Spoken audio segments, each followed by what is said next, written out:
Buenas tardes, profesor y compañeros. El tema del que vamos a hablar es el sonido. Los integrantes de este grupo somos mi persona, Carol Natalia Chávez Morales y Justin Hernández Quiroz.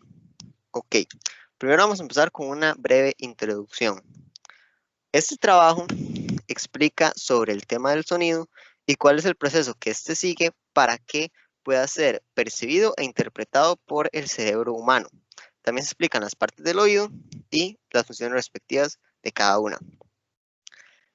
También, enfocado en el área de la salud, vamos a hablar un poco sobre la hipoacusia. Esto se va a dedicar un espacio en esta presentación en el que se va a desarrollar más este tema.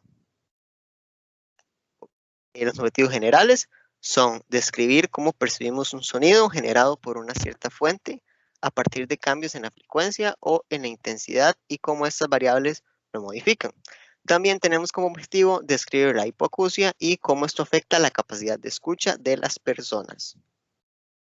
Ok, primero que todo empecemos definiendo qué es el sonido. Bueno, básicamente el sonido son un conjunto de ondas con las características respectivas tipos de una onda. Estas características, el sonido también tiene características físicas y características subjetivas. En las características físicas está la longitud, amplitud y frecuencia. Por otro lado, en las características subjetivas está la intensidad, tono y timbre. Estas se van a explicar más adelante. Después, igual, el mecanismo por el cual estas ondas son captadas y transformadas en los sonidos que escuchamos por el cerebro, igual se explica después. ¿Qué es el oído? El oído es un órgano fundamental para el ser humano, ya que este permite que se puedan interpretar los sonidos y también que nos podamos comunicar. La principal función del oído es la de convertir un sonido, es decir, un patrón de vibración temporal que se produce en el tímpano. Es una configuración de movimiento ondulatorio en el espacio que se genera en la membrana basilar y este, a su vez, en una serie de potenciales de acción de las neuronas aferentes cocleares, que luego el cerebro es capaz de interpretar. Para un sonido, su frecuencia está representada por el sitio de la cóclea donde se originan las neuronas que éste excita y su amplitud por la intensidad de la descarga de estas neuronas y también por el número de neuronas que se activan. El oído puede percibir muchos diferentes sonidos, pero si no los logra procesar, entonces el ser humano no va a percibirlos. Por lo tanto, el procesamiento de la información auditiva podemos distinguir al menos tres niveles. Uno periférico, que hace referencia a la detección de vibraciones sonoras y que se relaciona con el procesamiento a nivel de oído interno, que da origen a las sensaciones primarias como el tono y la intensidad. Un segundo nivel de procesamiento intermedio que permite detectar las variaciones transitorias en el sonido y su origen y que provee elementos adicionales para la percepción de la cualidad, la identificación del tono y la discriminación de los sonidos. Este procesamiento se lleva a cabo del tallo cerebral. Y por último, un nivel de análisis fino en el cual los cambios temporales se procesan en los centros cerebrales superiores de la corteza cerebral, que permiten detectar los atributos de la información auditiva y que lo denominamos mensaje auditivo.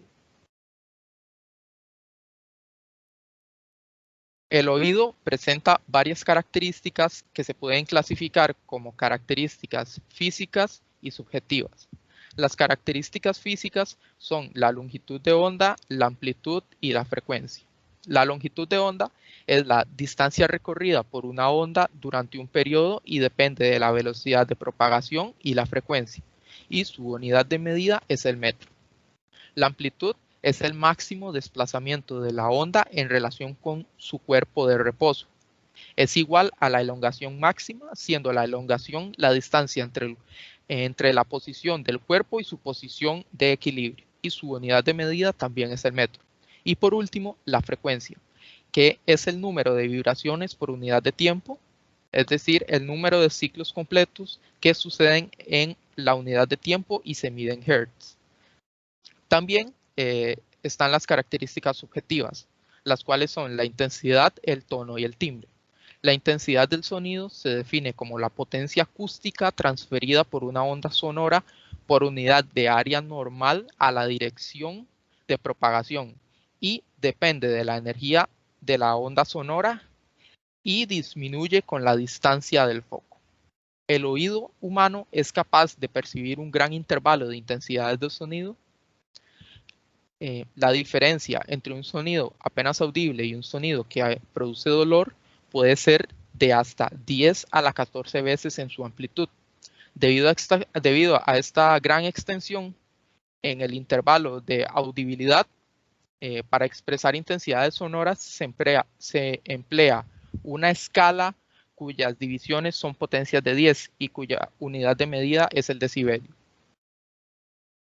Y por último, el tono, el cual es la cualidad del sonido mediante la cual le asignamos un lugar en la escala musical, permitiendo distinguir entre los tonos graves y los tonos agudos. Por ejemplo, el sonido de un timbal es el sonido grave y el sonido de las cuerdas del violín sería un tono agudo.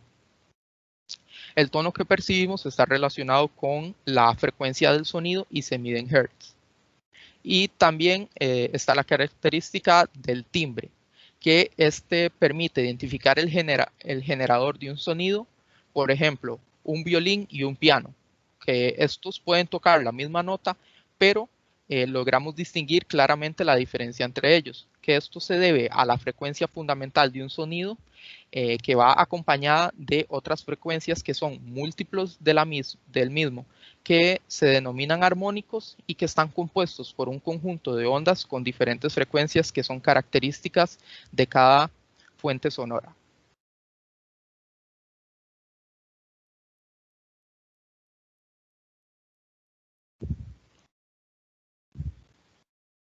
¿Cómo el oído logra interpretar los sonidos a nivel anatómico?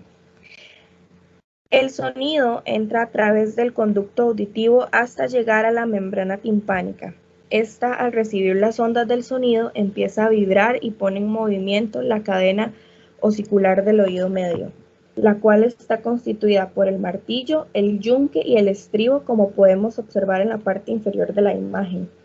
Por medio de esta cadena, las vibraciones se transmiten al oído interno, donde se encuentra la cóclea. Es aquí donde la energía mecánica del sonido se transforma en complejas señales eléctricas que luego se transmiten al cerebro. La cóclea es un tubo en espiral que está lleno de fluidos. Las células sensoriales cubren por completo toda la extensión de la cóclea y posee distintos grados de sensibilidad para la detección de diferentes tonos o frecuencias, lo que permite al oído percibir todo el espectro de sonidos. La transformación de las vibraciones mecánicas en pulsos eléctricos es un proceso bastante complejo que resulta del movimiento de las células sensoriales en la cóclea. Las células de la base de la cóclea son responsables de las altas frecuencias, esto quiere decir los sonidos agudos, mientras que las ubicadas en la parte interior son responsables de las bajas frecuencias, sonidos graves. Cuando el fluido de la cóclea se pone en movimiento, también pone en movimiento las finas estructuras de la superficie de las células sensoriales y estos movimientos producen cambios en la tensión que producen las señales eléctricas. Estas se transmiten a través de un nervio auditivo hasta llegar al cerebro, donde es interpretada ya sea como música, como ruido o como una simple conversación.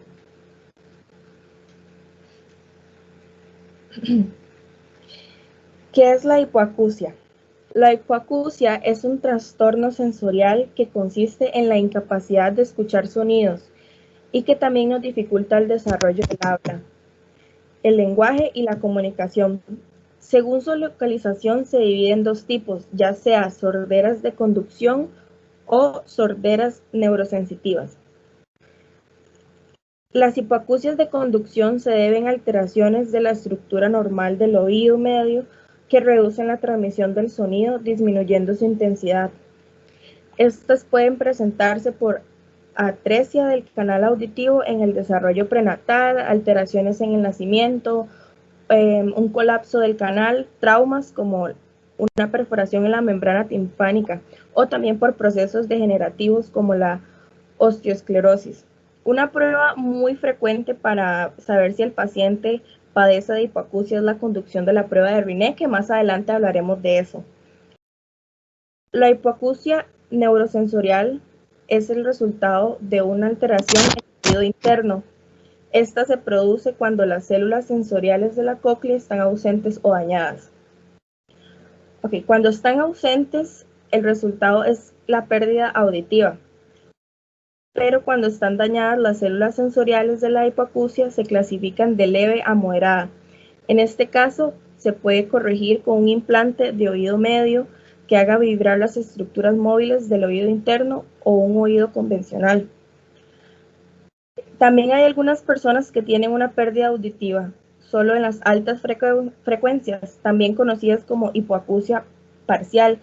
En estos casos, solo se encuentran dañadas las células ubicadas en la base de la cóclea, y para estas personas se les recomienda mejor un implante coclear.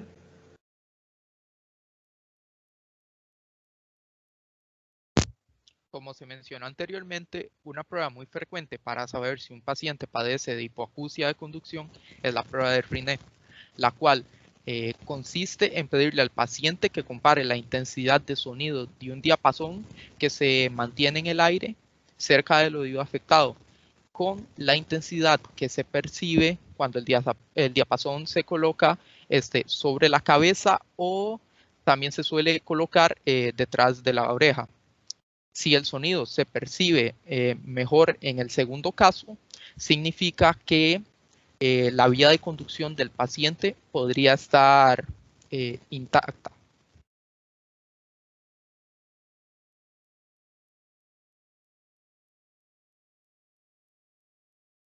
Conclusiones. El oído es un órgano fundamental para el ser humano. Este nos permite el diario vivir y desarrollarnos de forma plena en un ambiente social. Si bien lo podemos hacer sin esto, ¿verdad? Podemos vivir sin escuchar, nada más que tendríamos dificultades en las interacciones sociales. En nuestro trabajo logramos detallar y explicar el funcionamiento del oído y su forma de recibir e interpretar los sonidos. Como cualquier otra cosa, el oído se llega a desgastar, por eso es súper importante darle el cuidado respectivo en este cuidado. Estos cuidados son evitar los ruidos muy fuertes y prolongados. Si llegamos a estar en un ambiente así, lo mejor es usar un equipo de seguridad respectivo. Algunas veces los trastornos auditivos se salen de nuestras manos, pero en estos casos siempre es recomendable recibir atención médica para mejorar las condiciones. Nuestra pregunta generadora es: ¿por qué cree que algunas personas escuchan más que otras? Y estas serían nuestras referencias bibliográficas. Muchas gracias por su tiempo y su atención. Esperamos que hayan entendido todo y que hayan disfrutado el video.